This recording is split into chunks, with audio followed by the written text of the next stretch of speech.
கிறிஸ்துவுக்குள் அன்பானவர்களே, ஆண்டவராகிய இயேசு கிறிஸ்து பாரபட்சம் பார்க்கின்றவர் அல்ல. ஏழையையும் பணக்காரனையும் ஒன்று போல அவர் நேசிக்கின்றவர். அதிகமாக செல்வம் இருக்கிறதே என்று சொல்லி அவர்களை அதிகமாக ஆசிர்வதிக்க வேண்டும் என்றும், இவன் ஏழ்மையாக இருக்கிறானே, இவனை எப்பொழுதாவது பார்த்து கொள்ளலாம் என்றும் அவர் ஒருபொழுதும் எண்ணுகிற தெய்வமும் அல்ல.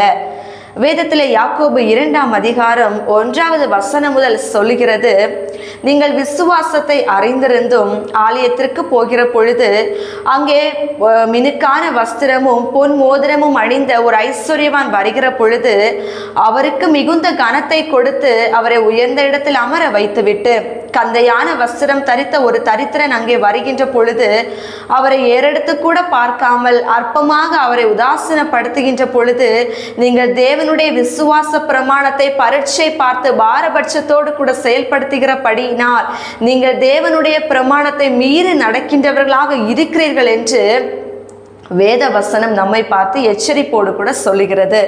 எனக்கு அன்புக்குரியவர்களே, அநேக இடங்களிலே நான் கவனித்திருக்கின்றேன். இந்த உயர்ந்த ஸ்தானத்தில் இருக்கின்றவர்களை எப்பொழுதுமே மேன்மைப்படுத்தி பேசுவார்கள். ஒரு ஆலயத்தில் கூட இருக்கலாம், நன்கு படித்து பட்டம் பெற்று ஒரு உயர்ந்த பதவியில் இருக்கின்றவர்களை எப்பொழுதுமே அவர்கள் உதவி செய்கின்றார்கள், அவங்க எல்லாத்துலேயும் பொறுப்பாக இருக்கிறாங்கன்னு சொல்லிட்டு அவங்கள எல்லாவற்றிலுமே கனப்படுத்தி சொல்லுவாங்க, அவங்கள மேன்மைப்படுத்துவாங்க, எல்லாவற்றும் அவங்க பெயரை வாசிப்பார்கள். அப்படியாக அவர்களை மிகைப்படுத்தி விட்டு தன்னால் இயலாத காரணத்தினால் தேவனுடைய அன்பை தேடி வந்து அங்கே அமர்ந்திருக்கின்ற ஏழையானவர்கள் அநேகம் இருப்பார்கள். அவர்களை ஏறெடுத்து கூட பார்க்கின்ற கண் இன்றைக்கு அநேக ஊழியர்களுக்கும் இல்லை, அநேக மக்களுக்குள்ளும் இல்லை. தாங்கள் எல்லாவற்றையும் செய்கிறோம் என்று சொல்லுகின்ற பெருமையோடு ஏழைகளை அற்பமாக பார்க்கின்றவர்கள் உண்டு.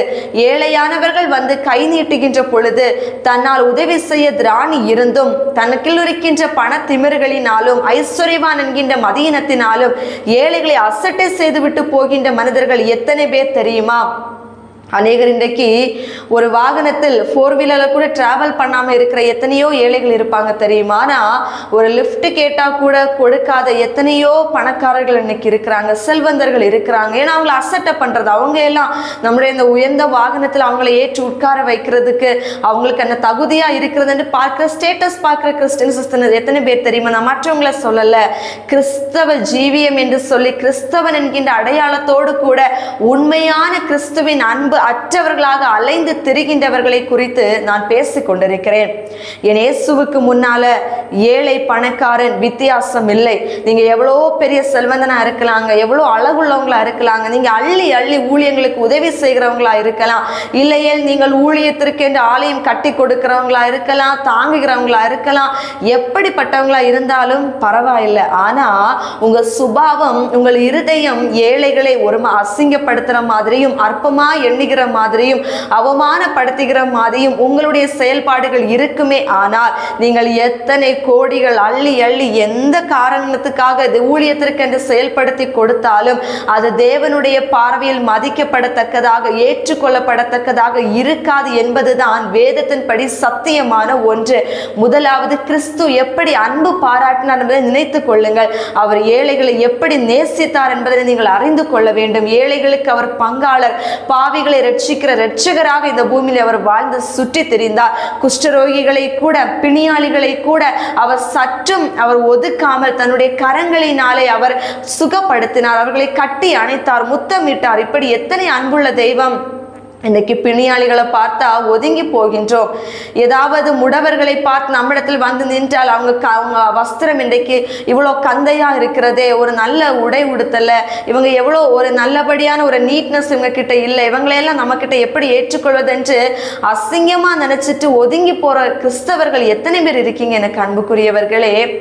நன்மை செய்ய திராணி இருக்கின்ற பொழுது செய்யத்தக்கவர்களுக்கு செய்யாமல் போவீர்களே ஆனால் அது தேவனுடைய பார்வையில் பாவமான செயல் என்பதனை வேதம் சொல்லுகிறது, நான் சொல்லவில்லை.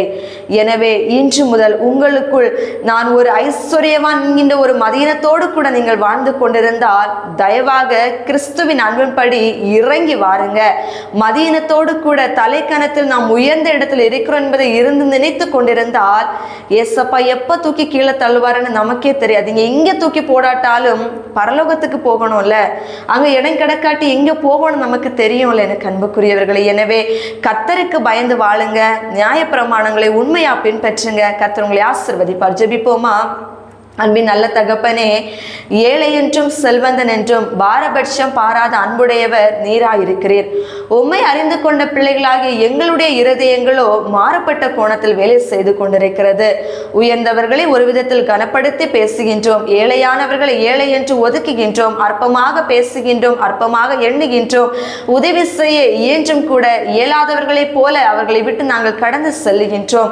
பாகுபாடு பார்க்கின்ற இந்த இருதயத்தை என் தேவன் தயவாக மன்னி நாங்கள் சுத்த இருதயத்தோடு கூட உமக்கு உண்மையாக நிற்கவும், நீர் காட்டின பாதைகளை நாங்கள் விரும்பி செயல்படுத்தவும் கர்த்தர் எங்களுக்கு கற்றுத்தாரும். இன்று முதல் உம்முடைய பிரமாணங்களை உண்மையோடு தியானித்து அவைகளின்படி வாழ எங்களுக்கு பலன் தர வேண்டும் என்று ஜெபிக்கிறோம். இயேசு கிறிஸ்துவின் நாமத்தினால் ஜெபிக்கிறோம் நல்ல பிதாவே, ஆமென்.